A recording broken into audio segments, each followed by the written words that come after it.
ربنا آتنا في الدنيا حسنة وفي الآخرة حسنة وقنا عذاب النار. اسی طرح سے ایک اور اہم ذکر جس کی طرف آپ صلی اللہ علیہ وسلم نے اشارہ فرمایا، احب الکلام الی اللہ اربع، سبحان اللہ والحمد للہ ولا الہ الا اللہ واللہ اکبر ولا حول ولا قوة الا باللہ.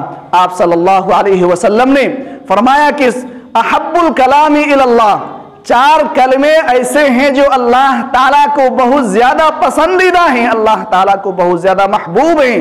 سبحان اللہ والحمد للہ واللہ اکبر ولا الہ الا اللہ.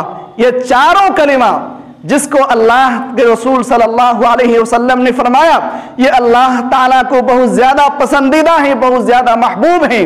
ان میں سے ہر ایک کلمہ توحید پر مشتمل ہے، اور اس کی فضیلت اس وجہ سے ہے، اللہ تعالیٰ کو یہ 4 کلمے اس وجہ سے پسند ہیں کیونکہ یہ کلمہ توحید پر مشتمل ہے. لہذا ان 4 کلمات کا بھی ہمیں اہتمام کرنے کی کوشش کرنی چاہیے. تو یہ ساری کی ساری جو دعائیں، سارے کے سارے جو اذکار اور سارے کے سارے جو تسبیحات آپ کے سامنے ذکر کی گئی ہیں، یہ نہایت ہی اہم اذکار ہیں. لہذا ان اذکار کو ہمیں اپنی زندگی میں شامل کرنے کی کوشش کرنی چاہیے کیونکہ یہ اذکار توحید پر مشتمل ہے.